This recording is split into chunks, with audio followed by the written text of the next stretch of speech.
Hello and welcome to Crosstalk, where all things are considered. I'm Peter Lavelle.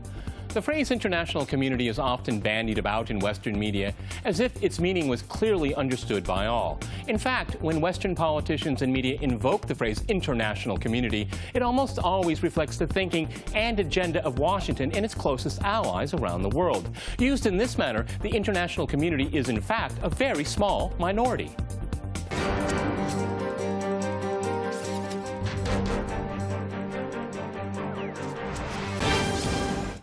To crosstalk the term international community, I'm joined by my guest, George Samueli in New York. He is a fellow of the Global Policy Institute of London Metropolitan University. And in Tampa, we cross to Majid Rafizadeh. He is a political scientist and president of the International American Council. All right, gentlemen, crosstalk rules in effect. That means you can jump in anytime you want, and I very much encourage it. Majid, if I can go to you in Tampa, when you hear the term the international community, when politicians invoke it, when Western media says the international community says this, or represents it. What does that mean to you? That's a great question, Peter. I think you hear a lot. The politicians usually throw out the term international community, and it really varies. It depends on the context that you're using it. But from my perspective, the concept international community is really too elastic to define it. But for the sake of, I think, our discussion and our debate, there are two main, you can say, definitions for the international community which are used. The classical one, international community, includes all sovereign states, all nation states, independent entities, and they're relatively with equal power. And now that's, again, debatable and open to question. The more contemporary, I think, definition of international community, which I use in my context, is not only the inclusion of the sovereign states across the world, but also the inclusion of non-governmental organizations, transnationals, and transnational corporations, and non-state actors that not only they have significant political power or social power nationally inside their country, but also they have some kind of leverage on the international politics. So this is really the second the definition that I probably mainly focus on. But again, as I said earlier, it's really too elastic. The term international community is a I think it's probably really, elastic. It's elastic on purpose here. George, if I can go to you and maybe give an example of what I'm getting at here, is that you heard from Western capitals in reference to Syria that the international community will not allow chemical weapons to be used against civilians in Syria. But then the international community, you know, reported by Western mainstream media, doesn't like to talk about Fallujah or Gaza or Agent Orange, for that matter. I mean, this is what I'm getting at. Go ahead, George. No, that's absolutely right. I think President Obama said something along the lines that, well, I wasn't the one who drew the red line over chemical weapons. The international community drew the red line. Well, of course, that is, you're absolutely right in your introductory remarks, Peter. The international community has come to mean the self-appointed group of nations led by the United States and various of its close allies and satellites, and it provides a rationale for their policies. Now, if one would really to look at what is genuinely in the international community, one would find that actually the United States is, is very much outside of that kind of consensus of the international community. I mean, one example springs to mind is, for instance, the conflict between Israel and the Palestinians. Well, there's a view of the international community which is a two-state solution with East Jerusalem as the capital of a Palestinian state. Who has been the most ardent opponent of a genuine two-state solution? Well, obviously, the United States. Another example is Iran. Now, there is the Non-Proliferation Treaty, to which most states in the world have signed on, with the exception of close U.S. ally Israel.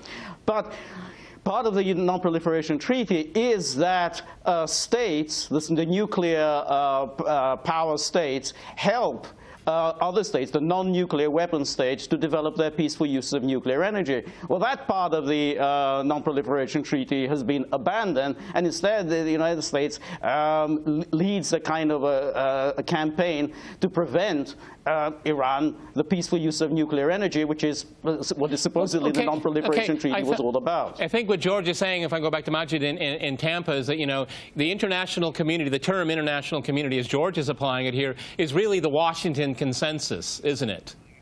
Right, I think that's a great point. I think he's raising. I think it's again depends on the context that we're using, and we have to define it really in order to be able to build up upon our arguments. I think the international community, from the Western perspective, the definition of it is really different from, let's say, from you can say from the more developing or vulnerable countries' definition of the international community. Again, what I'm saying that is from the Western perspective, I think the international community, the mantle, you can say, of the international community is United Nations. So this is, and if you want to look at the United Nations from the prism of the UN Security Council, then we have here 5 powers: Russia, China, United States, France, and Germany, which, the 5 members which are actually the ones that have the veto power, with China, that they won't have the veto power in order to really enforce some executive powers. But again, for instance, from the Iran's perspective, or from other countries, some other countries, or you can say from the Syrian perspective, the international community is not the UN Security Council. The international, they believe that's an elitist system. That it's not really inclusive, it's actually exclusive. They believe that the international community, in other words, in a more, I think, academic or professional words, it's more the General Assembly, the members of the Majid, General Assembly. that's fair enough. That's fair enough. I would agree with you on that, okay? Because every September, there's a vote in the General Assembly for recognition of a Palestinian state. And I'll have to check the numbers, but it's 180-something against 2 or 3, you know, or whatever Pacific Island is bought off by Washington and Israel that particular year. Okay, that's, in my mind, the international community. But it's not the Washington consensus, is it, George? No, that's absolutely right. And of course, when the United Nations was set up, it deliberately set up 2 bodies, the General Assembly and the Security Council, because the architects of the UN didn't want to repeat the mistakes of the League of Nations, so they wanted to make sure that there was a consensus among the great powers, that the way to avoid war is that you have a body in which the great powers are in agreement, and that the great powers never act in a way that jeopardizes the legitimate interests of the great powers, hence the creation of the veto. And that's fair enough. I think it's very reasonable to have a body like the Security Council that represents the will of the great powers. But what we had when we talk about the international community, I mean, in fact, when the United States and its close pals, they defy the will of the General Assembly and the Security Council. So the Security Council was clearly not of one mind on Syria. It did not support the Obama administration and David Cameron line on Syria. And the Security Council, it didn't even support the U.S. policy in Libya, because in fact the resolution of the Security Council that Obama so proudly invoked stated that there would be protection of civilians, an arms embargo, and genuine moves towards a peace agreement. Well, those 2 parts of it were just forgotten, and instead Obama and Cameron and Hollande, not Hollande, the other guy, Sarkozy, you know, just trumpeted the Security Council. We have the international community behind us. I know. Well, they didn't have the international you're absolutely community behind them. Majid, if I can go to you, I remember Susan Rice said, and it's quite amazing, and I think it was about Libya, is that the international community is against Russia and China. How does that make any even linguistic sense to you? Right. Again, as I said, I think, Peter, we have to understand, I think every country is using the term international community really to serve their own geopolitical and strategic interests. So the national interest, I think, is the first purpose of the national interest, and this is, I think, the strategic interest is, I think, that you can say the main interest of every country that they pursue. So the term international community will be used in different contexts. I give you an example. For instance, you're absolutely right. For instance, the United States saying that the international community is in favor of, for instance, passing a resolution in order to, let's say, intervene in Syria. Okay, that's what the argument they use.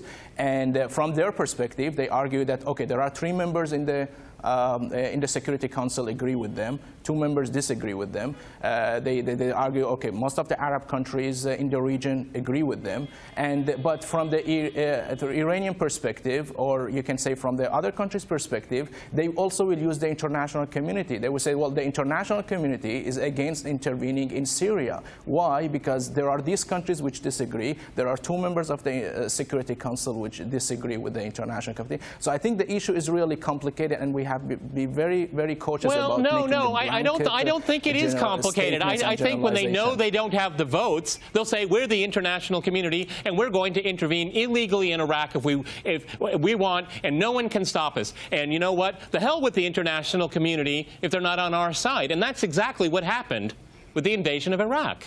Who cares about the international community if they are not on?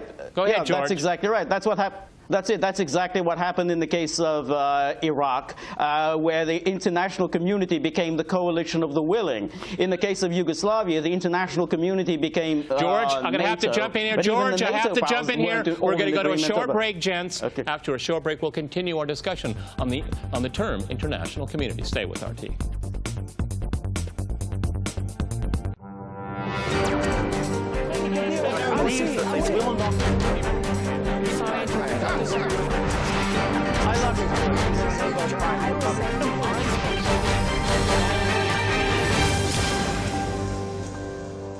Welcome back to Crosstalk, where all things are considered. I'm Peter Lavelle. To remind you, we're discussing what the term international community means.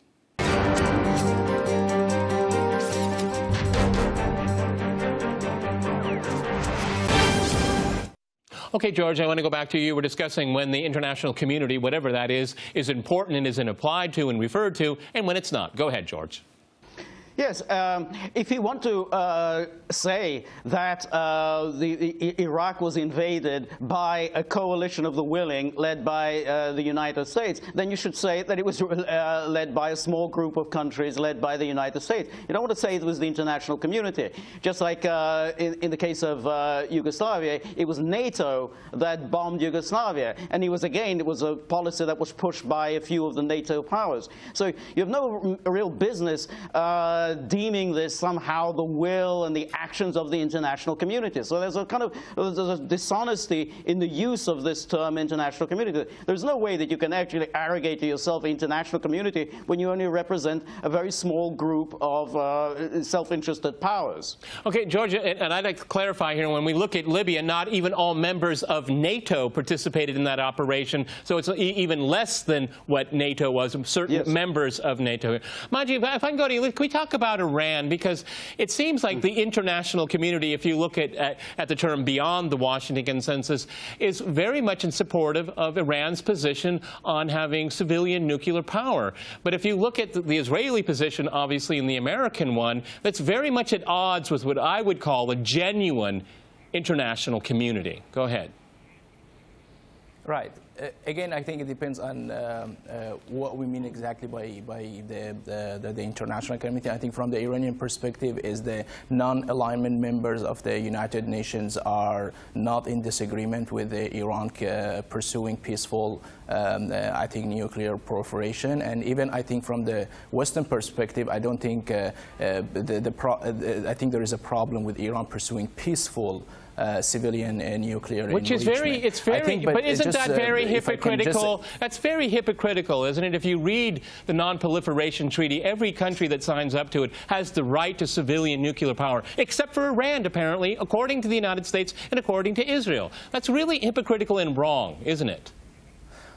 Well, I think it's a little bit more complicated. I think Iran has shown that it's some sort of like really built like distrust in the international community, and the reason I'm saying is that because of the revelations of several, I think, clandestine, places. It was not just 2001 that the whole the two places in Natanz and Iraq were, I think, revealed. It was also in 2009, I think, in 2007, the nuclear facilities in